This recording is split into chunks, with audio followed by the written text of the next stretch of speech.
నేను ఎవరినైతే కలగ చేశానో వారి ద్వారానే వారు కలగాలి అని ఆయన ప్లానింగ్ చూడండి. ఇప్పుడు మనిషి ఒక కారు తయారు చేస్తాడు. ఆ కారులో నుంచి ఇంకో కారు వచ్చిద్దా?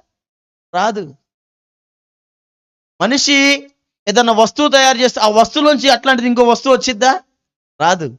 కానీ దేవుని సృష్టి చూడండి. దేవుడు చెట్టును తయారు చేశాడు. చెట్టులో నుండి మొక్కను తీస్తున్నాడు. దేవునికి స్తోత్రం. విత్తనం నుండి మొక్క నుండి చెట్టు. సృష్టి చూడండి. ఆయన అసలు ఎప్పుడు అప్డేటేనండి. కానీ ఆ అప్డేట్ వర్షన్ దగ్గరికి చాలా మంది రాలేకపోతున్నారు.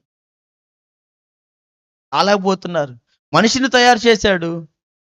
మనిషిలోంచి మనిషి వస్తున్నాడు. చేపలను తయారు చేశాడు. చేపల నుంచి చేపలు వస్తున్నాయి. జంతువులు తయారు చేశాడు.